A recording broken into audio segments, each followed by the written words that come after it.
आवाज कदम मजा आंधी आंधी जल्दी से आंधी और दूसरी ताली उंगली से ना।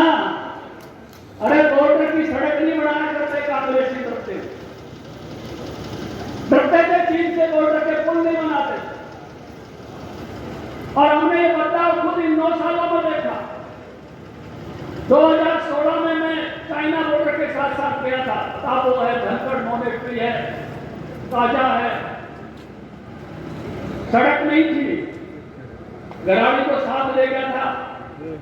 5 दिन तक एक दूसरे का हाथ थे, कोई छोटे ट्रक के मारे ईद पड़े पानी की हाथ पकड़ने की जरूरत नहीं पड़ी है। देश की आर्थिक मजबूती हमने पाकिस्तान पर रोटियों का लट बसते हुए देखा, हमने लंका पर रोटियों का लट बसते हुए देखा, लेकिन भारत की अर्थव्यवस्था को 5वें नंबर पर पहुंचते हुए देखा। अटल जी जब प्रधानमंत्री थे तो 10वें नंबर पर छोड़ के गए थे, और मनमोहन जी ने जब मोदी जी को दिया तो 10वें नंबर पर गाड़ी खड़ी, और मोदी जी ने 10वें नंबर से लेके और 5वें नंबर पे पहुंचाई, और अमेरिका की संसद में बोल गया शेर 3रे नंबर पर ले जाना। 3रे जो 1 नंबर की अर्थव्यवस्था है, अपने देश में कह दे, अड़ेवा में कह दे, संसद में कह दे, किसी प्रांत में कह दे, दुनिया की 1 नंबर की अर्थव्यवस्था के सामने डंडे की चोट पर यह कहना कि हमारा मुल्क दुनिया की भारत करता है। अमेरिका को भी 40% दवाई हम देते हैं, अफ्रीका को 50% दवाई हम देते हैं। ये बदलता हुआ भारत हम अपनी आंखों के सामने देख रहे हैं। हमारे तीर्थों की जो हालत थी वो हमको पता है, जाते जरूर थे लेकिन मन में कहीं ना कहीं कसक उठती थी। अब याद करो कि भगवान राम का मंदिर बनने को तैयार हो रहा है और जनवरी में उद्घाटन होगा, लेकिन वो वक्त भी याद करो जब भगवान राम एक बार जोर से तो बोल दो, कोई बात नहीं, कोई साहब पहले थे मारे पारे की कर लेता है। एक बार टेंट में कौन सी पार्टी ने बैठा रखे बता दो। कांग्रेस ने राम मंदिर के खिलाफ 21 वकील किसने खड़े करे थे? कांग्रेस ने। भाई साहब इस बात को याद रखना, भूल मत जाना। ये वर्षों तक ये 370 धारा कौन सी पार्टी लगाई थी? अरे जोर से बोलो। और कौन सी पार्टी कहती टूटे कोनी? और इसे टूट के जाने सीता का धन टूट गया और रामलीला। ये बदलता हुआ भारत हमने अपनी आंखों के सामने देखा है। मुझे गर्व और गौरव है जब चौधरी साहब गए नरेंद्र मोदी जी पे और इन्होंने रिक्वेस्ट की कि नरेंद्र मोदी जी मैं आपको आमंत्रित कर ले आया हूं,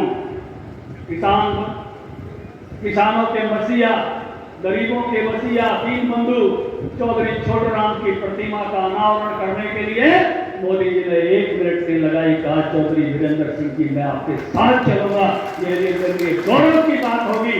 साफला में आके और छोटूराम जी की मूर्ति का जो अनावरण किया वो दर से हम हर हरियाणा वासी के हृदय में बसा हुआ है।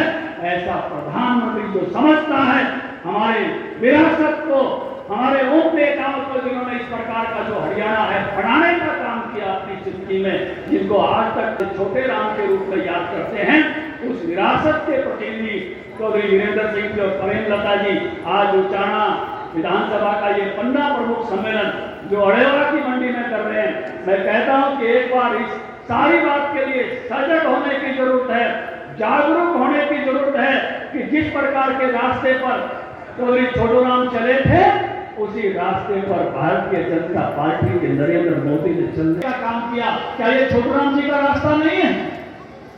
छोटूराम जी के रास्ते पर चलने वाली ये सरकार है, मोदी जी की सरकार। मैं कहूंगा कि प्रतिनिधि मिला है, उस प्रतिनिधि के नाते भी जीवन का काम किया है। और जो प्रेमलता इच्छुक है कर रहे हो, बता दो कितने कर रहे हो, कर रहे हो, कर रहे हो। दर्द में से ठीक फैसले होते हैं। दर्द जितना गहरा होगा फैसला उतना ठीक होगा। आज 15 प्रमुख सम्मेलन में आप इस बात का जो आपको एहसास है कि कैसे अगर ये और 5 साल इस हल्के को जो है उसमें आते थे। प्रेमलता जी ने जो सेवा की थी, उसी सेवा को जो आप मिस कर रहे हो, याद कर रहे हो। भारतीय जनता पार्टी का कार्यकर्ता एक जज्बे के साथ भारत माता की जय के साथ काम करता है, और भारत माता की जय वो दोनों तरह से करता है। ऊपर की सरकार बनाने के लिए करता है, राज्य की सरकार बनाने के लिए करता है, और अपने इलाके के उन 15 घरों की सेवा करके भी करता है। सब तरह से भारत माता की जय करने का काम करता है। हमारे काम करने का एक ही मंत्र है, भारत माता की जय। लेकिन इस सारे के बीच में एक बात का आज मैं जिक्र नहीं करूंगा तो मेरे मन में भी कसक रहेगा। पहले भाषण हमने सुने हैं, अपने कान में आता है, फसलों में दम नहीं रहा और छोरे के चेहरे पर रौनक नहीं है। ये भाषण की बात आपने भी सुनी होगी, लेकिन कल मैंने ऐसा ही एक पार्टी का भाषण देखा, एक पार्टी का बयान देखा। यमुना से हमारे यहाँ पानी आता है, हमारी एक नहर है 17,000 क्यूसेक, एक यूपी की नहर है 7,000 क्यूसेक, एक बैराज बनाया हुआ है जिससे पानी बांटते हैं कि यहाँ 17 चला जाए और यहाँ 7 चला जाए, उससे फालतू का जितना भी पानी आता है वो नदी में चला जाए। लेकिन जब नदी में ज्यादा पानी आता है तो वो नहर टूट ना जाए, नहर ओवरफ्लो ना हो जाए, उसका गेट ना टूट जाए, इसलिए नहरों के गेट को बंद कर देते हैं और सारा का सारा पानी नदी में छोड़ते हैं। 4 लाख क्यूसेक तक पानी पहुंचा इस समय, और वो 4 लाख क्यूसेक तक जब पानी पहुंचा तो क्योंकि नहर का पानी तो रोज चाहिए, अगर नहर का गेट टूट गया तो अगले दिन अपने को नहाने पीने का पानी कहां से मिलेगा? नहर बचानी जरूरी है कि नहीं? और वहां नहर कितनी, 1 लाख का पे, 2 लाख का पे, 3 लाख का पे, 4 लाख का पे, 17,000 कितना एक मोरी की था। और यूपी अडेगामी का कितना 7,000 का एक मोरी की था। एक अपना बोर्ड बना हुआ, मैं सिंचाई मंत्री रहा हूं, और उस बोर्ड की हिदायत है अगर 1 लाख क्यूसेक से पानी ज्यादा आ जाए तो नहर के सिस्टम को बचाने के लिए इसके गेट बंद करके रखो और सीधा का सीधा पानी नदी में छोड़ो, क्योंकि नदी तो लाखों क्यूसेक पानी को ले जा सकती है। लेकिन आप पार्टी वालों ने बयान दिया अगर ये 7,000 और 17,000 वाली नहर का गेट खोले रखते तो मैं हमारे बाढ़ में आती। ये वैसा ही बाढ़ बयान है जैसे बिजली मां कहे। तो इन्होंने क्या कहा, नहीं नहीं नहीं नहीं नहीं, सुप्रीम कोर्ट ने कहा पानी की मात्रा की बात मैं नहीं कर रहा, पानी 2 बाल्टी देना 100 बाल्टी देना ये मौके पर देख लेंगे, लेकिन पुरानी नहर टूट जाए इसलिए नई नहर बननी चाहिए। ये पीने का पानी दिल्ली और हरियाणा के इंतजाम की बात है, तो ये उसमें भी नाट के अरे बाढ़ आई तो भगवंत मान के बोले हम वीडियो देखा था, बोले वीडियो इससे गैर जिम्मेवार कोई मुख्यमंत्री हो सकता है? ये दोनों बातें इतनी गैर जिम्मेवारी की हैं, इनको ठोकना चाहिए इस बात के ऊपर कि किस तरह के तुम गैर जिम्मेदार बात करके अपनी असफलताओं को, अपनी विफलताओं को, अपने इलाके को जो आपने काम नहीं किया उससे बचने के लिए झूठ फैला कर राजनीति करने वाले ये लोग हैं। इसलिए आप सबका दायित्व बनता है ऐसे मक्कारी के साथ जो राजनीति करते हैं उनको जरूर ठोका जाना चाहिए। बात मैं आपके सामने कहना चाहता हूँ, कल टीवी पे भी ठोका सब लोगों ने कि इससे फालतू मक्कारी की कोई बात हो नहीं सकती। आज के आदमी उस तरह की झूठ बोल के राजनीति करते हैं, लेकिन पीछे दिन एक पूछा था मुझे, टीवी में पूछा इस पार्टी का क्या भविष्य है, 2024 में तो खत्ता हरियाणा में तो फूल है, लेकिन तो वो देखना हो देख, यहाँ तो उसका कोई भविष्य है कि यहाँ तो पूछा अच्छा मत करो, लेकिन झूठ फैलाने है। फिर से सांसद महाराण की मन में है, जोर से तगड़े हाथ खा है तो अपना फोन काटो और फोन में से एक नंबर डायल कर दो, मोदी जी को खबर पहुंच जाएगी। जोर से सारे दोनों हाथ खा गए, भारत माता की जय। बहुत बहुत धन्यवाद, बहुत बहुत धन्यवाद।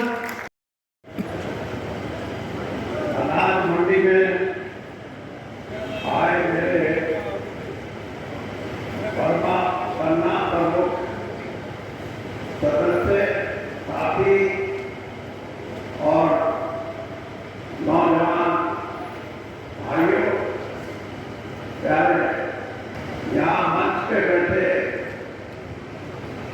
हरियाणा भारतीय जनता पार्टी के प्रधान अध्यक्ष श्री ओम प्रकाश जी धनखड़ और राज्यसभा के सांसद एमपी हमारे बहुत पुराने राजनीति में इनका अपना स्थान है। पवार जी, कृष्णलाल पवार जी और कृष्णलाल पवार की बुआ और मेरी घरवाली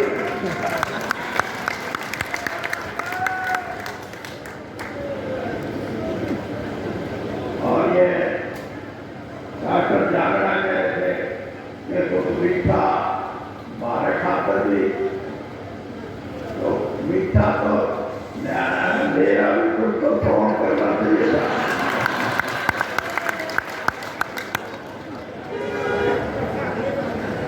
हमारे बीच में